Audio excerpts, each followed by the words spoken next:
So I'd like to welcome everyone to this 24th webinar in this discussion series on tipping elements, the notion of irreversibility and abrupt changes in the Earth system. So my name is Amaury Frankl. I am a soil ecologist and I work at the Institute of Research for Development, or IRD, in France, and in the research unit Eco-Sol in Montpellier, but I am currently based in the laboratory of radioisotope in Madagascar. So the goal of this discussion series is to advance knowledge on tipping elements, support efforts to increase consistency in treatment of tipping elements in the scientific community, and develop a research agenda and design joint experiments and ideas for the tipping point modeling intercomparison project, TIP-WIP. So our first speaker today is Amaury Frankl. He will talk about global inequalities and tipping point in soil erosion. So thank you, Amaury, for being here, and the floor is yours. All right, thank you so much for the introduction. Let me share my slides. Voilà.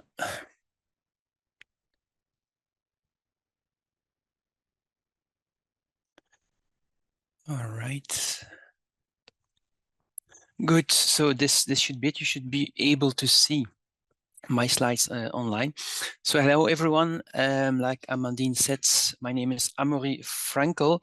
I'm a physical geographer from the Climate and Earth Lab of Ghent University, Belgium. And indeed, like Amandine introduced, my expertise lies in geomorphology.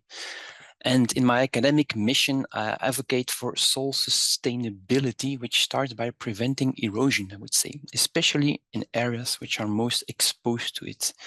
And this will also be the topic of my talk. All right, so let's kick things into gear and start. So first of all, the Anthropocene. This photograph taken in 1968 by astronaut William Anders is among the most influential environmental photographs ever taken. It makes us humans feel irrelevant and the planet Earth fragile. And this fragility has been captured in the Anthropocene, which is defined by a profound human impact on natural processes, modifying the Earth's system and challenging its ability to support life. Now, a crucial element to support life are soils. In fact, it's more appropriate to talk about soils in terms of soils being the nature of life in a sense. Soils are determined by life. They are home to 1/4 of our biodiversity, and they are a key part of global cycles that make life possible, highlighted now in red. To our economy, soils are essential, whatever you think of food, fiber, or construction materials, as a foundation for human infrastructure or a source of pharmaceuticals or genes. They also have an important regulatory function in mitigating floods or regulating the climate. They are quite important, and even we are intimately connected to soils in our culture and in our behavior. So soils are important. In the framework of the SDGs, soils are a cross-cutting issue. Maintaining and restoring soil health is essential for achieving all SDGs, as together with the air we breathe and the water we drink, soils are an essential part of the ecosystem. And in this figure, which has been produced by the European Environmental Agency, which synthesizes the importance of soils related to the SDGs, you see that, of course, one of the key elements in terms of soil sustainability is life on land, because it's quite straightforward that life on land is not sustainable without healthy soils. More pertinent, I would say, is SDG target number 2, zero hunger. I mean, there are hundreds of millions people that suffer from undernutrition, and very often this is an area where soils are being threatened by severe erosion. And the take-home message from my brief introduction is that soil is a non-renewable resource and that we just have to take good care of it. Oops. Now, from history, we know that when society does not take good care of its soil, it may collapse. And this has happened in the past at local and regional scales. A moment in recent history when things went thoroughly wrong was in the United States during the interwar period. At the early stage of industrial farming, the plowing of prairies, iconic for the bison, caused severe wind erosion and the so-called Dust Bowl, pushing people out of livelihoods and causing migration. It was then that President Roosevelt uttered the legendary words, "A nation that destroys its soil destroys itself." Now, in the next section, I will discuss soil sustainability as a planetary boundary. And I will focus here on soil loss, not the deterioration of soil quality or health through the loss of organic carbon, for example, but simply a situation where there is nothing to restore anymore because the soil is gone. I think this is the most fundamental part of it. And we can see signs of severe erosion everywhere, and all major land use types are affected by it. In Ethiopia, for example, where farming methods have remained largely unchanged over the past years, decades, and centuries, gullies here, as you see here on the photograph, have incised deeply the agricultural land. So there we have a loss of soil. Water erosion in monocultures, where heavy machinery causes the deterioration of the soil structure and causes the compaction of the topsoil, increases runoff, and the runoff response of the land as a consequence causes erosion of the land. So this is also unsustainable. Very modern land use types also suffer from severe erosion. Here, for example, you see an engineered ski slope. So normally during winter time, you can ski here on the ski run.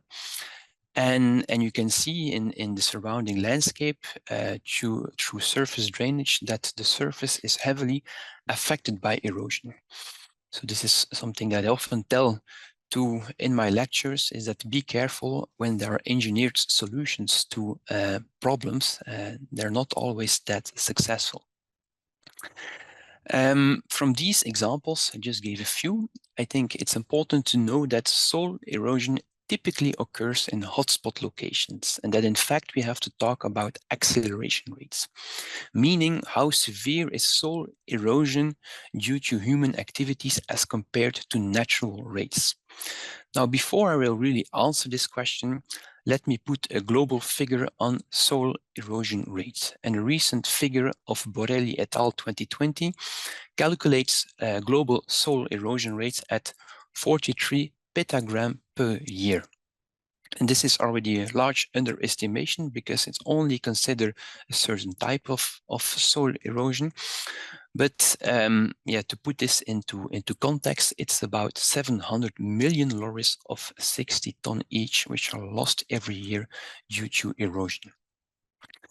Now, if you ask a bunch of experts their opinion about soil erosion, as they did at the FAO, this would already reveal some global inequalities, where at the subcontinental scale, at least, region where lower or middle income countries are located, they generally have a more poor condition and a negative trend in soil erosion. Look, for example, here, sub-Saharan Africa, as compared to North America or Europe. Here it's more poor and negative.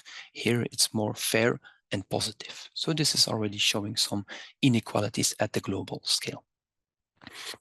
Now, one way to discuss this more in detail is to consider soil erosion as a kind of debt to nature, as this map does. So the darker shades of brown indicate higher depth.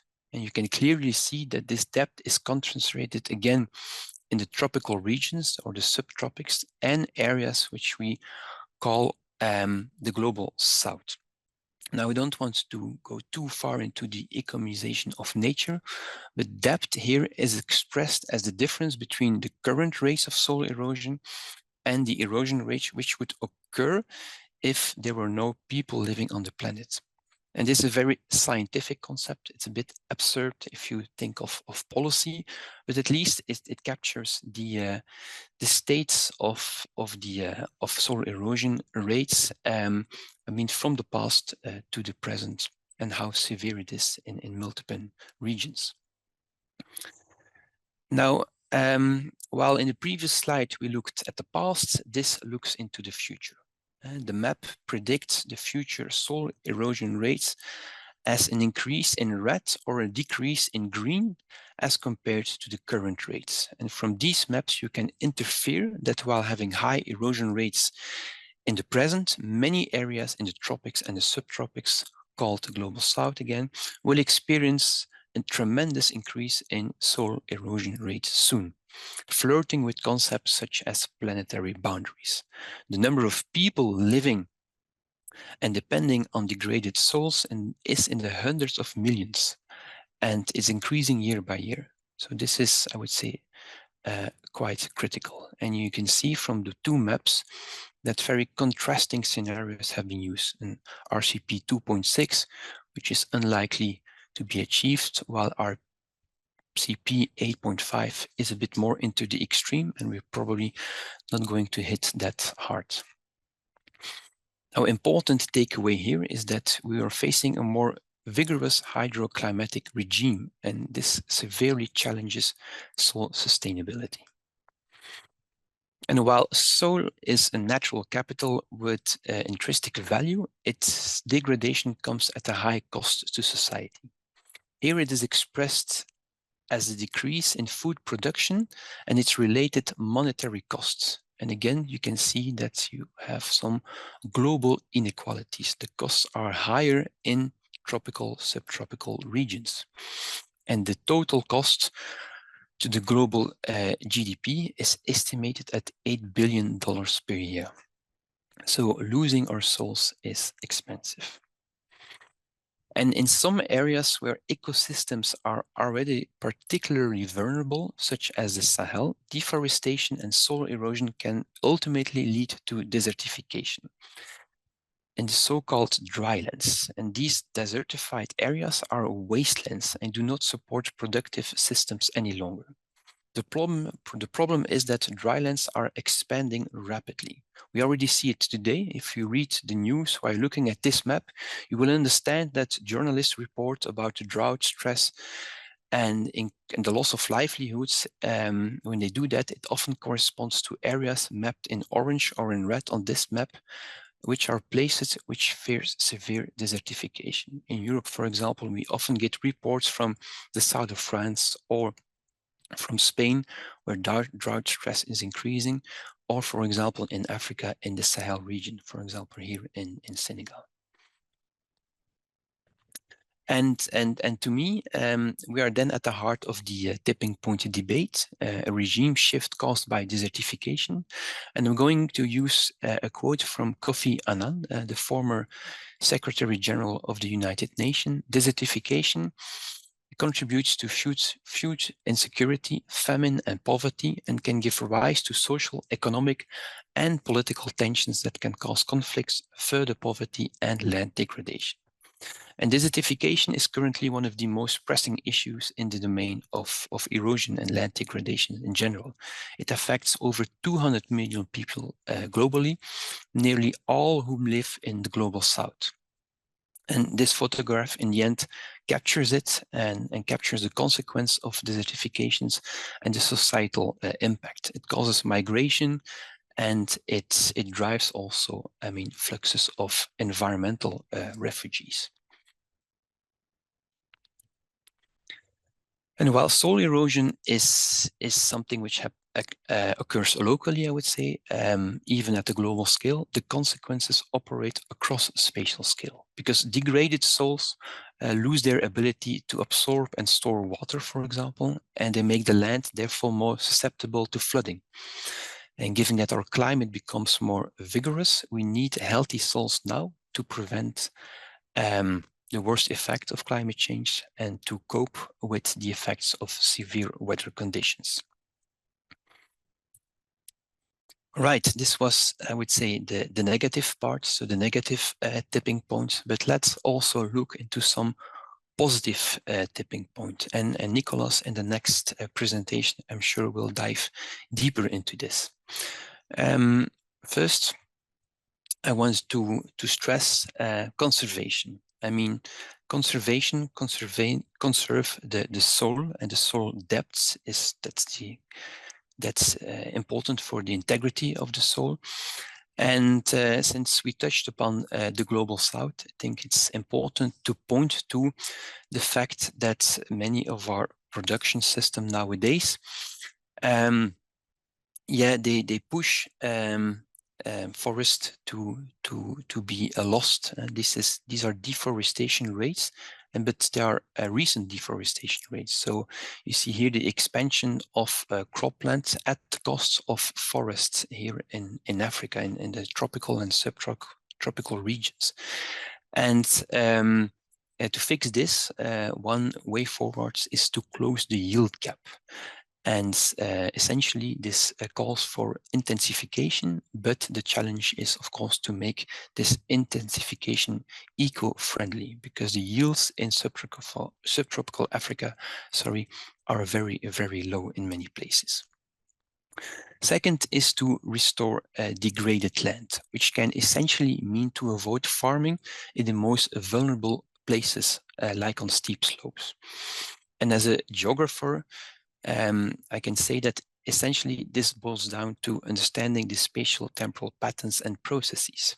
I can affirm that in many places, the past cannot always serve as a good reference point. In Ethiopia, for example, one of the first photographs ever taken from the area, we see that in 1868, the area was already in a quite bad shape, and that things, in fact, nowadays in many locations are improving. So this is what I call a positive tipping point. And restore degrading land using a geomorphological perspective can be very helpful because landscapes, eroded landscapes, can be really transformed back again into good productive systems. Look at the restored gully here, central in the picture. It used to be deep and incised, and now it's filled and stabilized. Look also at the agricultural terraces, which essentially store the soil locally, and we know that these things can create good and healthy soil conditions which are stored and preserved over centuries. So this again is something that we have to look into. And let's say last but not least, put policies in place which promote environmental sustainability and making informed decisions. I mean, this does not only considers the geographical and the geomorphological dimension of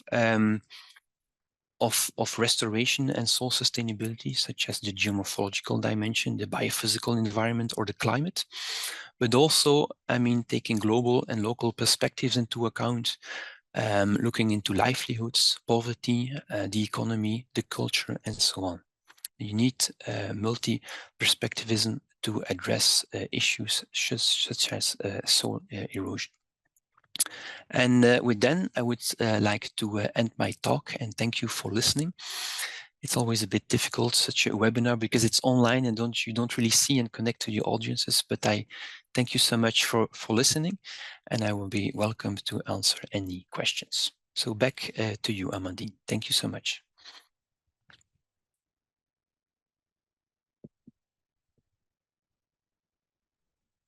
Okay, thank you very much. So I may switch off my camera because sometimes it's a bit unstable, the connection. I carry on without the video. So thank you very much. It was really interesting. And if you have any question, please post them in the Q&A box, and we will address them during the discussion following the session. The next speaker. So now it's my pleasure to introduce our next speaker. So it's Nikolaos Nikolaidis, who is a professor in the School of Chemical and Environmental Engineering and the director of the Health Lab at the Technical University of Crete. Prior to that, he was a professor and director of the Environmental Engineering program at the University of Connecticut in the USA. His area of expertise include watershed scale studies and modeling, heavy metal site assessment and remediation, and pollution prevention and sustainable development. He is using a holistic approach in solving environmental problems by conducting field studies, laboratory experiments, and mathematical modeling. So Nikos has developed 4 environmental models, and he is currently participating in many European and Greek-funded watershed studies. Nikos has extensive experience on watershed monitoring and modeling in Greece, Europe, and in the US. He is currently working towards the development of an integrated soil critical zone model in order to design sustainable land management practices and restore soil ecosystem. So today, Nikos will talk about human impacts on soil, avoiding tipping points, and restoring soil ecosystem services. So thank you very much, Nikos, and the floor is yours. Thank you very much, Amaury. Good morning, everyone. I have spent half of my career, about 20 years in the US, and then I returned back to Greece. I'm at the Technical University of Crete in an engineering department. And all of these years, I have been working and thinking about water and soil management, basically sustainable land development. So coming back to Greece, I was always wondered what is, if I'm too close, basically, we are too close to Sahara, and we are too close to the what we used to call the Fertile Crescent. Basically, soil erosion has been going on for millennia. And one example is the Fertile Crescent in the Mesopotamia. Here in this figure, you can see this was developed, the figure by USGS, and the picture is from NASA, where you can see that what was the short line 5,000 years ago. And basically, these are all of the sediments that have been produced in the Persian Gulf during the past 5,000 years because of erosion. This particular area of Mesopotamia, like in the city of Uruk, it used to sustain more than 1 million people 5,000 years ago. And now the soils are, we have soil salinization, and the area is desertified. But of course, like Amaury said, we have recent examples of desertification and soil erosion, like the Dust Bowl in the US, or which is they are also recently crossed all of the political system. And the next example that I want to give you is the Virgin Land project in the ex-Soviet Union. So basically here we have land use change that back in 1952, they wanted to convert the steppes of the lower Volga River, northern Caucasus Mountain, and the east of Siberia for grain production. This was an area, this is an area that is extremely sensitive. The steppes are extremely sensitive soil systems. And once they were plowed, within a year, they lost all of the soil fertility. And of course, the consequences were that bad reclamation projects and the fact that the Aral Sea ecosystem has collapsed. So do we have tipping points? Just a couple of examples of what we have seen. Here is the shift of the intercontinental zone in the Sahara, in the Sahel. where basically we have the warmer water that it is coming from the Gulf of Guinea and the cooler water that is coming from the North Atlantic. And a shift in this border caused the drought of 1968. And here you can see the normalized precipitation of Sahel. And before 1968, it was positive. And after 1968, all of the precipitation has been negative. And that has shifted the area of desertification from the north to south. So we do have this kind of tipping points that they are changing the ecosystems in areas.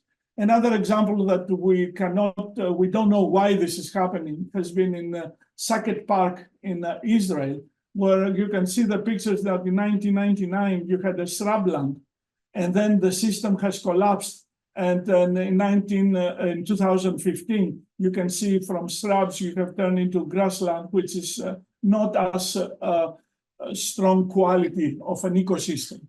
Again, we don't know why this has happened. However, we do have ecosystem tipping points. And of course, the soil changes in ecosystem, they are related also to the plants. And of course, the plants' vegetation is self-organized in patchiness in arid and semi-arid systems.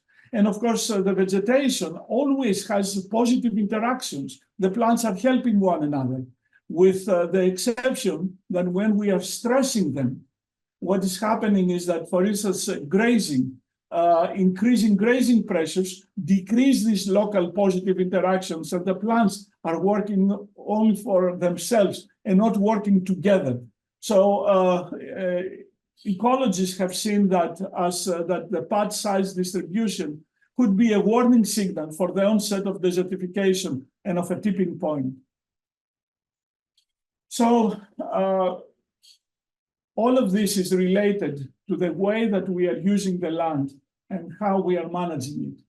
An example here, similar to what we saw in the previous presentation, is that the way, this is in northern Greece near Thessaloniki, is that we see soil erosion. And the reason is because the farmer is plowing the field vertically instead of following the isolines.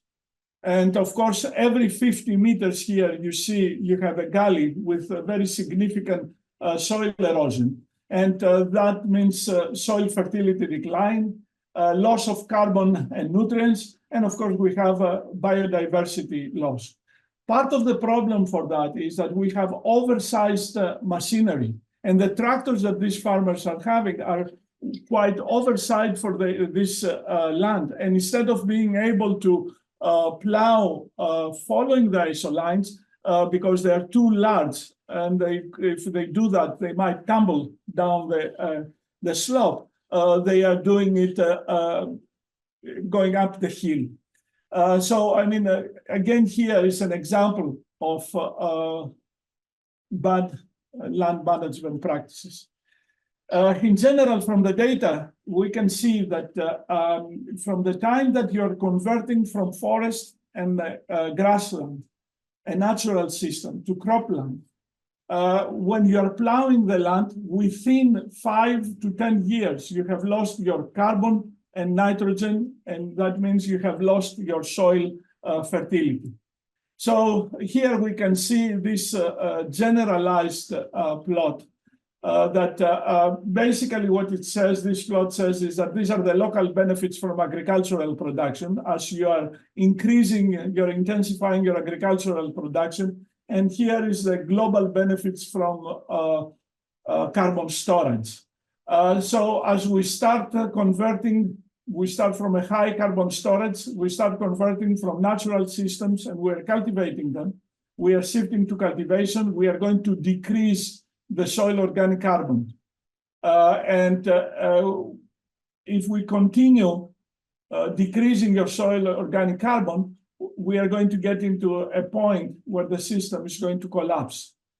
Of course, one of the things that we can do is we can restore we can use agroecological practices to restore the organic carbon, and that would avoid the further degradation. And this is the degradation trajectory. And of course, if something has collapsed, then we can go into more active restoration. So that, of course, this is going to affect, decrease and adapt to climate change. It will prevent desertification, and it will go into soil restoration. And I want to show you some examples to avoid these tipping points of collapse. Here is a recent study that we have done in the area of Crete. Here you see this is Crete. This is the western part of Crete, the city of Chania. We studied 11 avocado fields. In these 11 avocado fields, we took samples up to 50 centimeters depth of 3 different locations in every field. And here I want to present to you some of the results of this study. So basically what we see is that the fields that they have, where they are adding organic carbon, organic matter, we have, of course, increased organic carbon in the soil and increased nitrogen. Once you have increased organic nitrogen, organic carbon, you are activating the microorganism, and that creates water-stable aggregates and soil structure. So you can see the increasing in water-stable aggregates as we are increasing the organic carbon. Water-stable aggregates increases, that means that the bulk density of the soil decreases, which means the soil becomes lighter. And this is decreasing the porosity and increasing the porosity of the system, which means that it is increasing the water retention and the soil structure is improving. We have taken 83 soil samples and we have done more than 6,000 soil measurements. So it is this is a summary of a kind of pictorial of the results for these 11 fields. And then, of course, when you relate the increase of organic carbon with soil fertility indices, you see that the soil fertility is increasing. And at the same time, we are increasing the water-stable aggregates are also positively correlated with the bacteria and fungi alpha diversity Shannon index, which means that we are improving the water, we are improving the fertility, and we are improving the biodiversity of the soil by using agroecological practices. And all of this has to do with the development of the macro aggregates, or what we call the water-stable aggregates. The water-stable aggregate is the smallest unit in the soil that contains all of, encompasses all of the soil functions and services. So basically, how are these water-stable aggregates are being developed? So basically, if you start from the small particles, the aggregation is starting from the small particles like the clay particles that we have in the soil. And of course, the clay particles are charged, have charged surfaces, which means that clay particles cannot be stuck together to create a larger aggregate. However, when soil organic matter and humus comes and covers these clay particles, then what you have is you have a very easy way to start stacking these particles and start the aggregation process. So this initial stacking process, together with the incorporation of particular organic matter and plant residues and roots, the colonization by microbial decomposers create this macro aggregate. And then, of course, if you stop providing more and more organic matter on a continuous basis, then what's going to happen, you are going to have the particular organic matter fragmentation, microaggregate formation, and then the decrease of microbial activity will create the loss of stability and the aggregate disruption. So in this, what we call the golden aggregate in quotes, the water-stable aggregates, the macro aggregates, you have all of the processes that are happening in the soil. You have large connected pores, carbon and energy sources, water drainage and oxygen flow, small inter-aggregate pores, plant available water, and of course, diffusion barrier to oxygen, which means that inside the macroaggregate, you have an oxy condition, which means you preserve the carbon. So basically, wide range of habitats for microbial functional guilds and biogeochemical reactions that support soil functions. And just to give you an example of how this aggregation is happening. So let's take an example. The blue color here is a field that has been cropped continuously for 35 years. And the red one is the set-aside field that has been set aside for 35 years. And here, this is the same field, similar composition. And basically what you see here is that from the blue, if we see it backwards, is that the silt and clay particles and the microaggregates have been shifting from these size fractions into the water stable fractions that they are, these are the macroaggregates, the notation is opposite. So these are the macroaggregates. So basically, when you are cropping, you have only 46% of water-stable aggregates or sizes that are greater than 250. When you have set it aside, then that means that you are continuously inputting carbon into the system. That means that you are shifting these particles into a much larger size, and 65% is water-stable aggregates. The agronomist had a rule of thumb saying that if your soil contains more than 60% water-stable aggregates, then this is an agronomically valuable soil.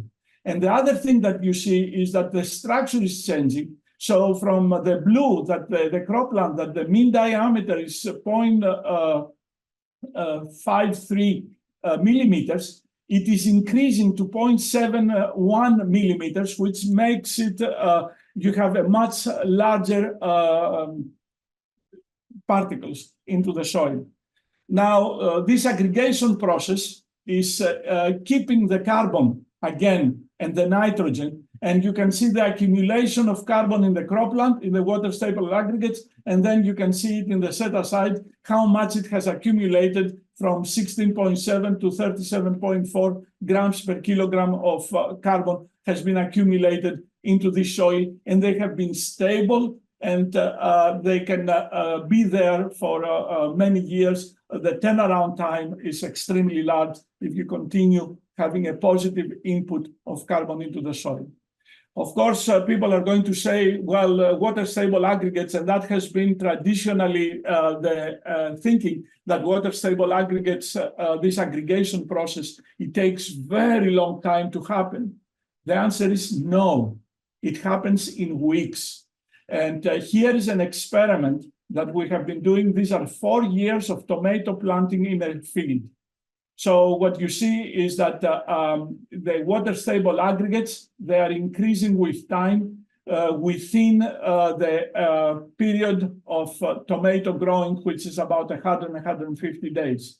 So you can restore your water-stable aggregates in the structure of the soil. As soon as you start putting organic matter in your soil, you are changing it significantly. We have developed the first model, which is the carbon accumulation and soil structure model. This is, we call it CAST, is one of the components of the integrated critical zone model. And CAST stands for Carbon Aggregation Structure Turnover Model for Topsoils. And basically what we have tried to do in this model is trying to model both the aggregation process and disaggregation process of the soil, and try to study the process of soil restoration.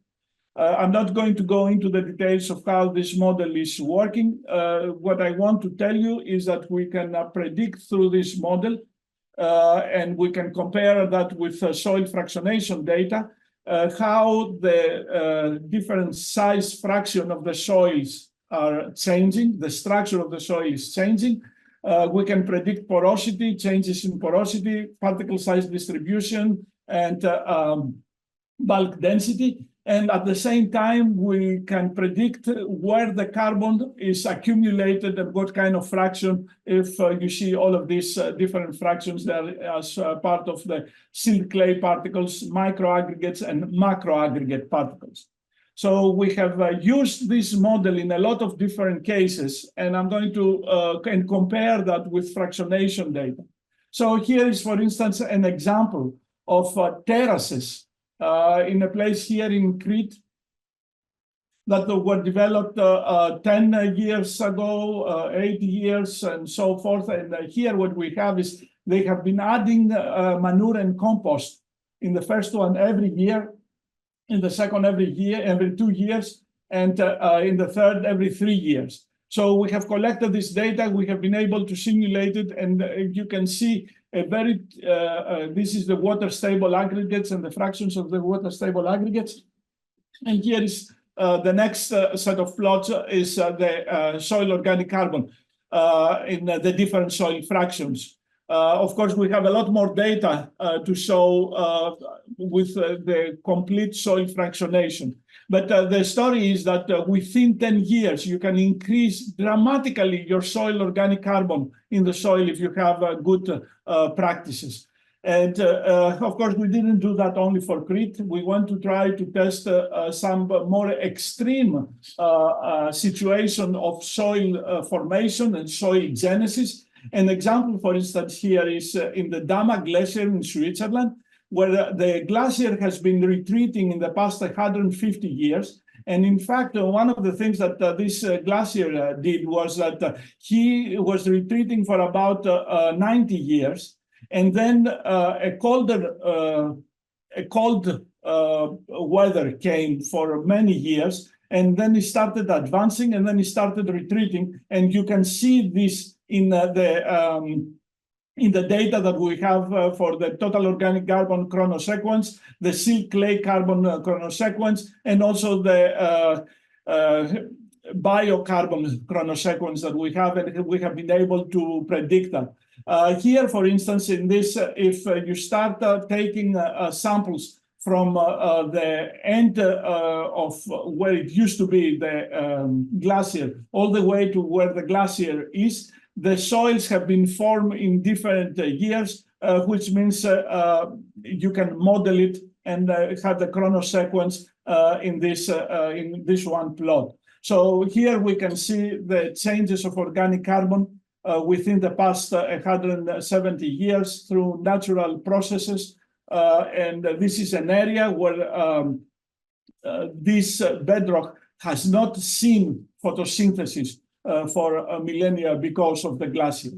Another example is in China, in Hailun. These are the black soils. And what the colleagues from China did, they wanted to test horizon sea soils to bring them up to cultivation and see how many years it will take to restore the productivity of the soil. And here they use natural restoration, and they use alpha-alpha and incorporation, and they have done a lot of calculation, and we were able to model the changes of soil organic carbon in the different treatments and how long it will take for this soil to become productive again. So having a lot of different, modeling a lot of different soils, what we see is that we start from areas where we have, we see different behaviors.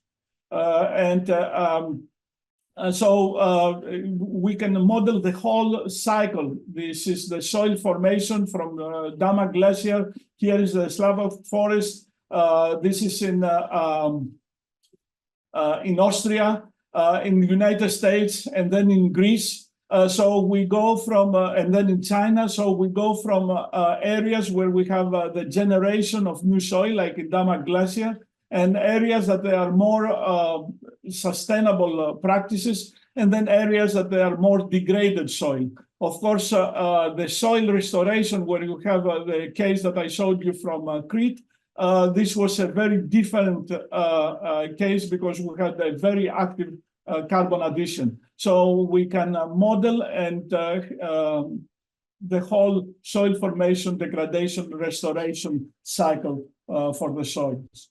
So just to conclude is that soil degradation is related to present and past land management practices. Soil restoration requires active soil carbon addition and appropriate agroecological practices. I hope that I have shown you that soil organic matter additions increases the biological activity of the soils. Bacteria and fungi create the water-stable aggregates, which increase porosity, decrease bulk density, and improve soil structure. And this, of course, increases the fertility and soil biodiversity. Of course, the increase in the soil retention capacity of the soils allow the farmers, especially here in Crete, to delay the onset of irrigation and has a positive impact also to the water use. So studies that we have done shows that if you add soil organic matter and you do agroecological practices, you can close the yield gap of the production of the plants, and in this way contribute to food and water security. Thank you very much. Yeah, thank you very much for your excellent talks. So I keep my camera closer because I think the connection is not always stable. So it was a pleasure to hear you. And I think your talk nicely complemented the presentation of Amaury. And we are now taking some questions for the speakers.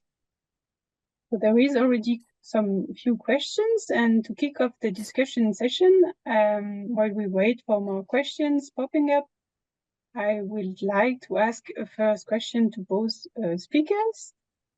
So the questions somehow relate to the comments and the question of Awaz and Chris about tipping points.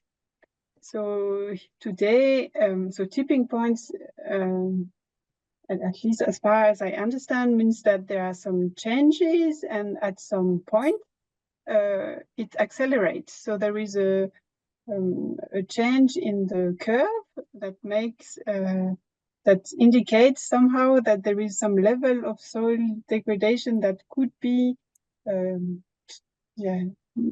sustainable somehow, and then at some point there is abrupt changes with highly negative consequences.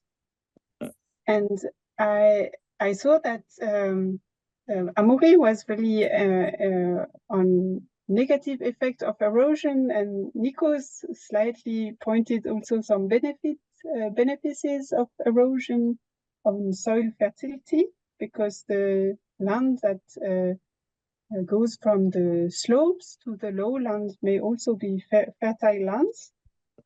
So my question is, so is there, how could we evaluate tipping points of erosion?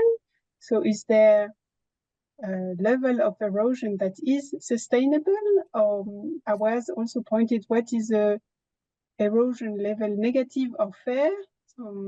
Could you explain, and does it depend on soil or climate or? Yeah, well, sure.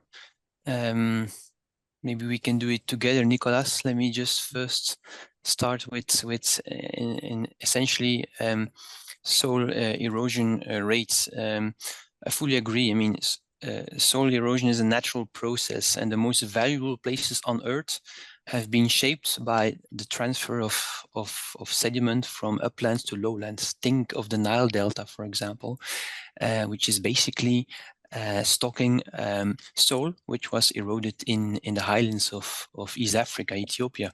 So definitely it's a natural process, and it shouldn't be limited to zero.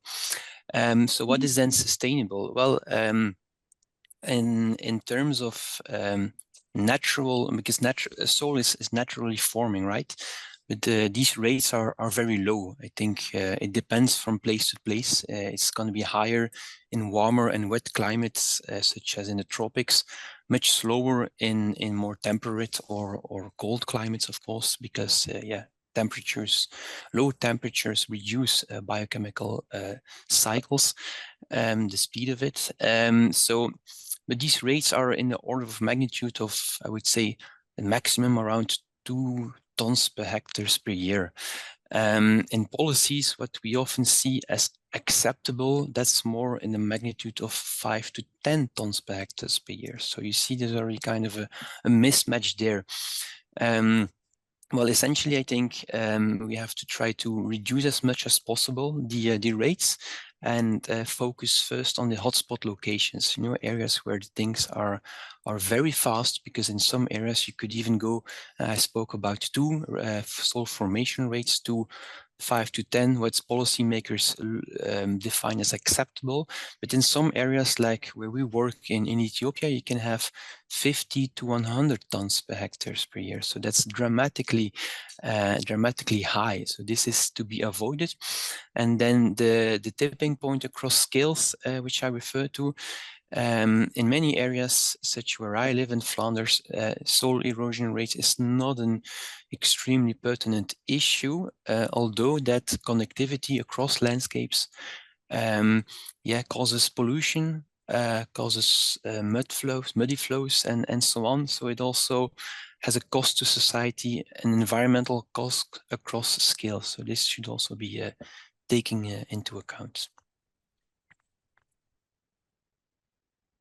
Yeah, thank you very much for your answers, and also it gives a good idea of what is sustainable or not. And maybe Nikos want to add something on it. Yeah, what I would like to add is that when we are talking about tipping points, it is not only the aspect of erosion, how much soil we are. I'm not sure you hear me properly. Yeah, I see your face that are fixed. Can you hear me?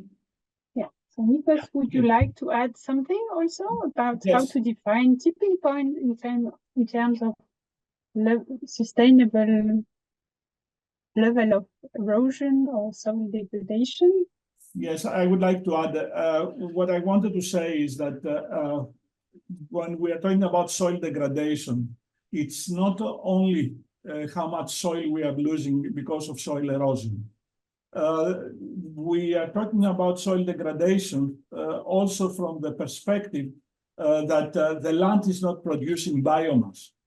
And the reason that the land is not producing biomass is because we have a very low organic carbon. I mentioned at the very end of my presentation the yield gap. What do we mean by that? In many areas, everywhere I have been in the Mediterranean, let's say, they are talking about fertile soils. And basically, when you go and you sample these fertile soils, they have less than 1% organic carbon for the most part of it. What does this mean? That means that the production that they are getting is not at the 100% of the ability of the plants, but these plants are operating at the 50-60% level, which means that we have a yield gap of about 40 to 50%. So a lot of the time, and this is primarily because we don't have soil organic carbon and the system is not working properly, the soil system. The system, because this soil is the digestive part of the plant. And if you don't have a good digestive system, then the productivity is going to be low. So one of the things that we see that once you are moving from a fertile soil with a lot of organic carbon, then you see the production is increasing dramatically. And to me, it makes a lot of sense that if we want to intensify production and agricultural productivity, we really need to shift into the way of increasing the organic matter and circular economy regarding carbon. And of course, I mean, if in most of the areas the plants are operating, you have a very large yield gap. Isn't that a tipping point? If that's not a tipping point, what is it? So, I mean, we need to see it also from that perspective.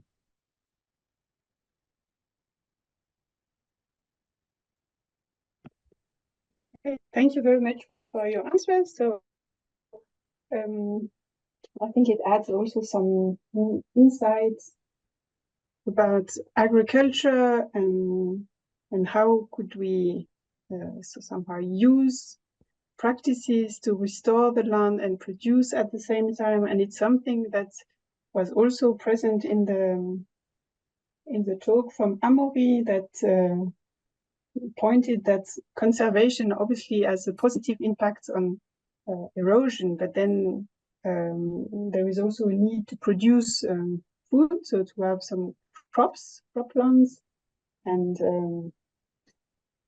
not extend croplands too much, but also have croplands that can be productive and protect the soil.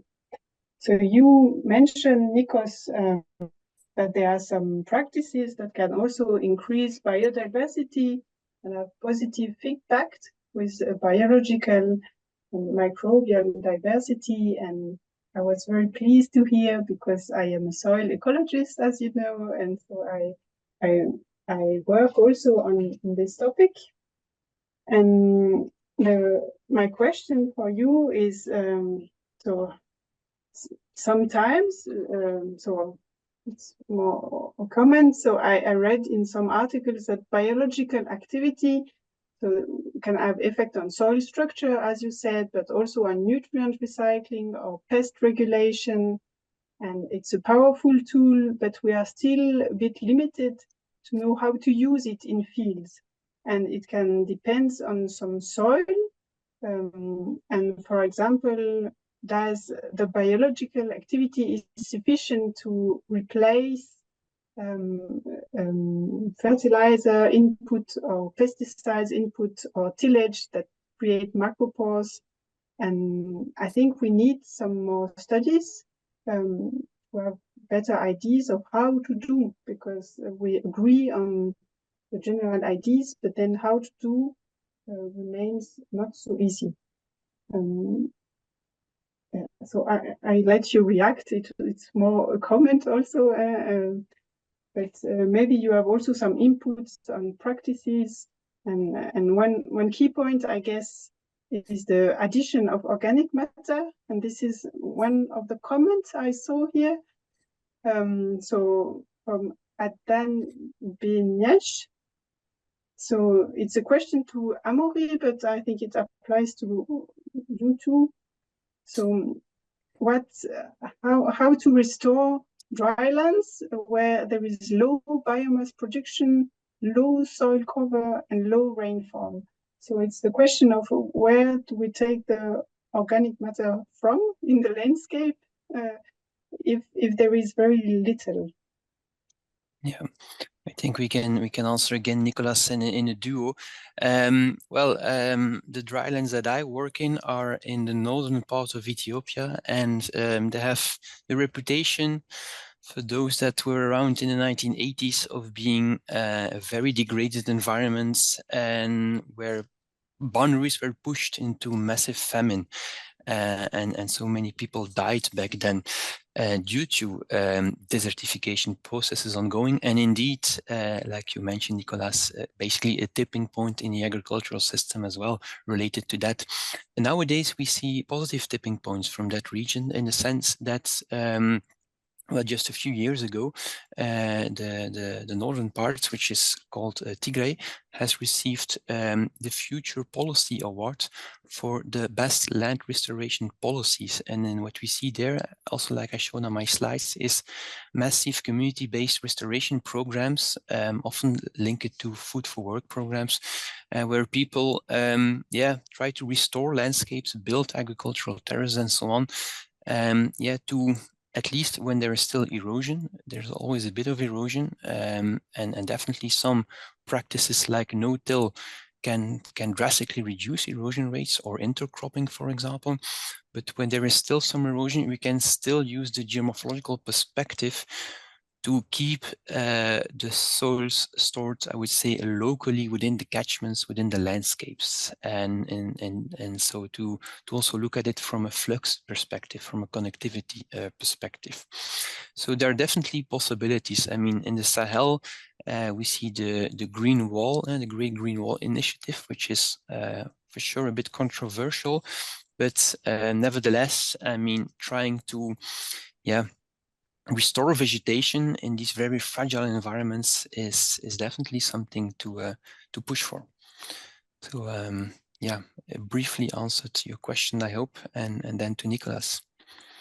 Then, of course, one of the things that we need to do is, together with the restoration practices, is that we need to reduce the pressures. In many of these areas, livestock is a major pressure. And of course, even in the Sahel, while we were seeing all of these climatic changes and the tipping points, the number of livestock in the area has been increasing dramatically during the decades. So we are having a kind of a cultural thing, and it's not only the Sahel. Here in Crete, I mean, we have from the 60s until now, we have a very significant increase of livestock. And especially because they go up on the mountain most of the year, what you have is that this is they are producing this. First of all, the area around here in the Mediterranean cannot support more than 1 or 2 sheep or goats per hectare. I mean, this is the capacity pretty much of the ecosystem. And if you start counting how many goats and stuff we have, we are getting to the point that we have 14 and 16 goats per hectare. This is a tremendous pressure into the system. Of course, these goats, they are not free grazing. I mean, the shepherds have to go on a daily basis up on the mountain to feed these goats.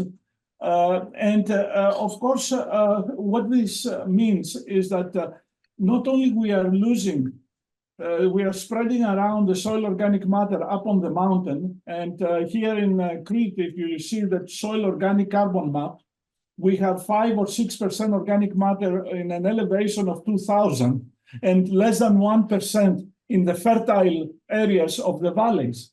So we are talking about how do we find this organic matter? Well, that's a way that we can find the organic matter. I mean, we can shift it to a different way of silviculture. We can start doing a lot of work in terms of recirculating the urban organic matter. And all of these things all of this carbon and organic matter to be back into the soil in order to be able to stimulate the soil fertility. And if we cannot go into things like afforestation areas where the restoration is being done naturally. So I think that it is important to start thinking in terms of a cyclical economy of carbon and how we would be able to do together with ecological practices to enhance the organic carbon and move towards the restoration of the soils. And of course, that applies everywhere. It's not only for dry lands, but also in the semi-arid areas like in the Mediterranean. So reducing the pressures that the systems are having is a very significant factor in terms of having a successful restoration. Yeah, thank you very much for all this input. And so now I would like to step to a bit more technical questions for both of you. So first, for Amaury. So it's a question from participants about is it possible to track soil erosion from a geochemical standpoint? And what change do we typically see in soil chemistry as erosion occurs? And how does soil erosion affect the surface water and oxygen level? Well, I guess it's more relevant to Nikolaos, this question, but anyways, And I think we definitely complement each other, because why I address this topic in terms of soil erosion and not soil biochemistry or composition or health is that essentially without a proper soil depth, there's nothing to work with. There's no health to have or to restore. I mean, you need it to, and we see many places. Especially in this time in spring, if you look at freshly plowed fields, quite often you see that in some locations, especially on the steepest part of the slope, the soil is thinning, and then you see that farmers are basically plowing into the substrate, and you see then these light colors at the surface. That means that this is a location where organic matter content is decreasing. And basically that's the fuel for the life, the organic matter content. Soil is full of microorganisms. It's a common phrase to say that 1 spoon of soil contains in the tens of thousands of types of organisms and more life basically than there are humans on the planet. So it's that's why I say soil does not support life, soil is life.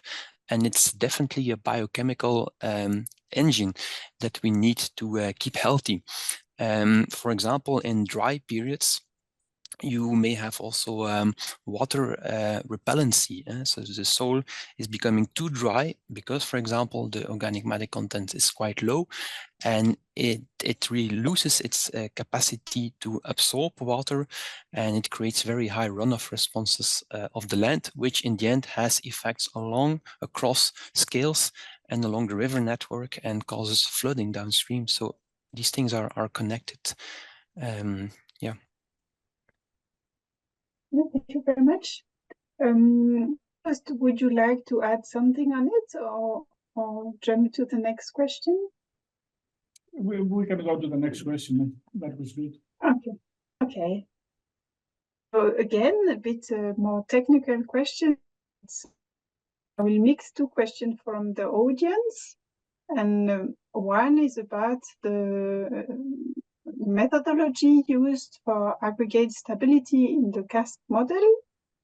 And so in the methods, there is also another question of if organic matter is added to the soil, it may also trigger biological activity, for example, microbial activity, and so carbon mineralization of existing organic matter, and which can have negative long-term impact on carbon stocks. And so all of this happen in soil aggregates. And could you provide some insights to better understand the carbon dynamic and aggregation processes? Yeah. Basically, I will start with the first question that has to do with the CAST model. What we are doing is mechanically in the model, we are tracking the process of plant. Let's take a leaf or some plant organic matter that enters into the soil. So the first thing that happens in that leaf is that you are having different insects or higher biota that they are cutting it into smaller pieces. Then, of course, you are having roots, dead roots that they are also being incorporated. So this organic matter is being the first thing that it is doing is that you have microbial activity, that they start the disaggregation. This microbial activity creates a lot of exudates, and these exudates and also humus and CO2 in the atmosphere. And as you have the humus that they are covering the silt and clay particles, then you start pulling together and you start aggregating the different particles. And of course, this in combination with the roots, the particular organic matter, the larger aggregates that they already exist, you start creating your macro aggregates. This is what we have this is the process that we have into the model. And of course, we also have the process that once you stop adding organic carbon, then you have the disaggregation process that it is happening. You lose the stability of your aggregate, and then you are getting into a much smaller pieces.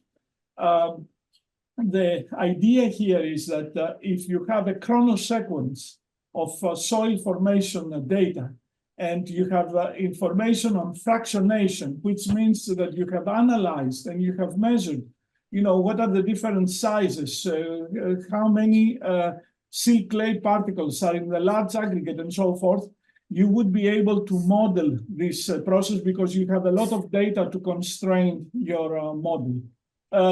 We have a lot of papers that you can read more in detail in terms of how we have done this aggregation, disaggregation. And of course, as you start creating these different sizes of aggregates, then we have a way where we would be able to calculate their size and the bulk density, the porosity, and so forth.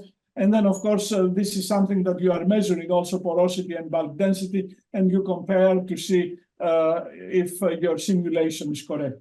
Now, the second question has to do with to what extent, if you add a new carbon, you have the risk of losing or decomposing your existing organic matter. One thing is that the water-stable aggregates are very stable. In most of the areas where we have done measurements, one of the things that you would see is that the carbon that you have in your water-stable aggregates, for the most part, is particulate organic carbon, which means that in your large aggregate, inside you have pieces of plant, roots, and so forth. And because these are not exposed to oxygen, then they don't degrade. So the stability of this organic matter is very high, and it's also very long term until it comes the time where you come and you plow, you break, mechanically you break these water stable aggregates, and then of course the process of carbon disintegration starts, and you are turning it slowly into CO2 in the atmosphere. And as we saw from the data that I showed you, within 5 to 10 years, all of this carbon can be lost because of this primarily mechanical breakdown of of the water-stable aggregates, and that loses the soil fertility. Yeah, thank you very much.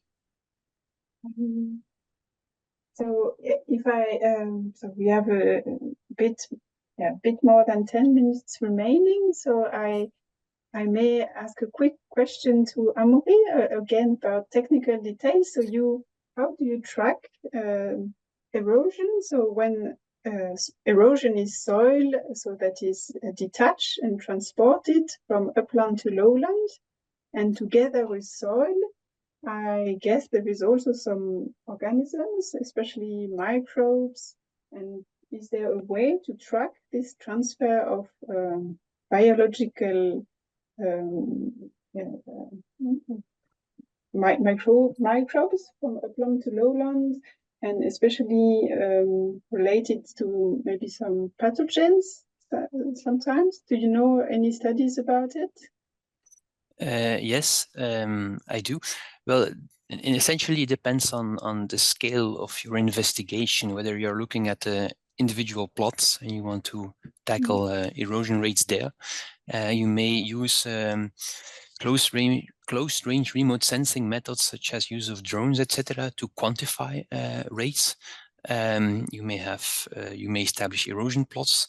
And while you go or try to investigate larger areas, so catchments, of course you have to change your methods. Basically, what leaves the catchment is somehow the ratio between what has been eroded and what has been deposited. Well, not the ratio, the difference between both, and this is basically the soil which is being exported from the catchment. So that's an interesting avenue to look at. And then if you really want to know also, for example, what living parts are leaving the catchment, for example, pathogens, and the means that we are using as well to understand which areas are contributing to most of the sediment export. That's fingerprinting or tracing methods. So basically what you can do is analyze the chemical, the geological and the biological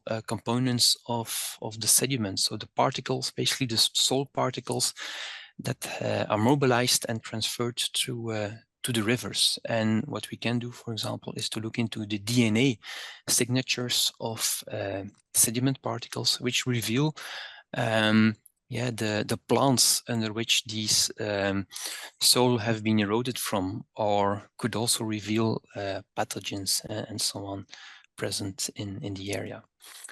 Fishermen, for example, use it to know which type of fish is present in the rivers, just by taking a sample of the water and analyzing the DNA of it, which we call environmental DNA.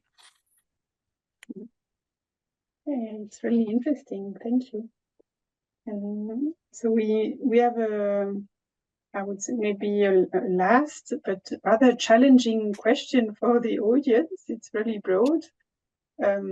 So what are the current concepts and indicators for planetary boundaries on soil health or erosion? So I leave it open to you too, if you have some inputs. Yeah, well, briefly, I'm not an author of the report, but what I saw in the tipping point report is that indeed it touches upon the concept of desertification, which I believe in terms of defining, I would say, planetary boundaries are, I mean, it's a make of a concept which basically tells you something about the overall health of the planet, but the tipping points are more physical. And in that sense, especially in dryland environments, which especially hit people in the global south hardest, where lowest incomes are situated and so much and so forth, where we have this yield gap. This is really at the heart of the debate, I would say.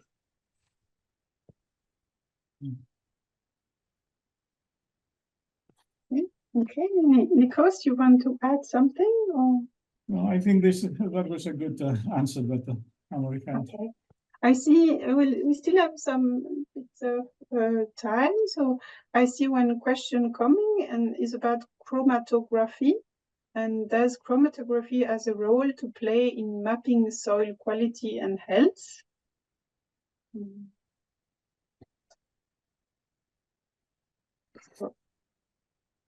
So does any of you, it's not directed to Nikos or Amaury, so if any of you have some insights to share? I have no particular expertise in chromatography, so I wouldn't really know the technical answer to it, but definitely something people can dive into and explore. But I don't have any background in this particular field. Yeah, me neither. I mean, we have seen in the past that you can relate the types of organic matter to different wavelengths and so forth in the measurements that you are taking. But I don't have something specific that I would be able to say. Definitely can play a role in terms of mapping. It will be an easy way maybe to map soil quality. Yeah, thank you very much. So I would like to come back somehow as a concluding remark and question about the temporal aspects of soil formation and also soil degradation and erosion. So we saw that there is some, it takes a long time to create soil, some hundreds of years or thousands of years, and erosion or degradation can be really rapid, so it's somehow a bit frustrating and also highly relevant for tipping points. But Nikos pointed that restoration could also have rapid impacts. So, for example, on aggregate stability, and proper management can have effects on aggregation within some weeks. And I find it really positive and to see that even if the entire soil is not restored, of course, it's possible to restore some part of the function of the soil. And Amaury also provided some example in Ethiopia with reforestation that occurred probably across decades, but that was successful. And so I would like to stress this point, and I want to ask you if you agree. So we have only a few minutes remaining, but maybe you could add something on the temporal aspects of restoration versus degradation. Well, briefly, I would say, from my perspective, is we know since very long what works to restore and to prevent and conserve soils and prevent erosion. But it also needs to include economical dimensions, cultural dimensions, dimensions of fight against poverty. People that are fighting against poverty are basically surviving, relying on subsistence agriculture. They don't have the freedom to really address these issues. Also, I mean, in Belgium, we see people are getting angry, farmers as well, considering environmental policy. So it's a multi-dimensional challenge, which needs everybody to interact, to make informed decisions, trial and errors, starting from living labs, for example, where new practices can be tested and the conditions can be created for upscaling, especially the things that we know that work. Yeah, so that would be my last concluding remark. Thank you. Yeah, we know that soil formation and the Earth's weathering engine is taking very long time to create new soil. What we can do is to prevent significant erosion rates. I mean, we cannot stop erosion. But at the same time, in the lands that they are cultivated, to try to not only maintain but enhance soil ecosystem functions. And basically, this is what we have done as part of the critical zone, soil critical zone community in Europe, is to kind of focus primarily in areas, in agricultural areas, and see how we can restore the fertility of the soils and restore the agricultural productivity. Of course, like what Amaury said, this is not a one-dimensional issue. This is a multidimensional issue with economics, with social aspects that we need to address them simultaneously. And all of this, of course, we need to address them under the pressure of climate change and the impact that climate change will have in different parts of the world. So it is a comprehensive problem. However, one thing that we have overwhelming data to show is that it is absolutely necessary to increase the soil organic carbon levels if you want to have a productive soil and a good productivity, crop productivity.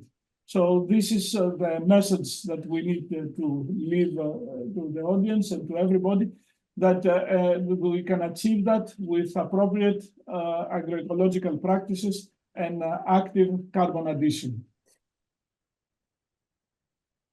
Yeah, thank you very much, Nikos, for this very positive conclusion. And so it was a pleasure to discuss to you two, Amaury and Nikos, and it was really interesting. And so with a few minutes remaining, we would like to give a round of applause and thank our speakers again for their excellent presentation and for filling our questions. And many thanks to all of you who are still online for your attention and participation today. So new events for 2024 will be announced on the website soon. You can see the link in the chat. And the next event is in May, and it will focus on food systems and agency. And the next one in June will be on interaction and cascade. So thank you very much to all. Thank you very much. I hope you enjoyed it. And bye-bye. Okay, thanks Amandine, thanks Nikolaos, you. and everybody Thank joining you. online. Bye-bye. Bye. Bye-bye. Bye-bye.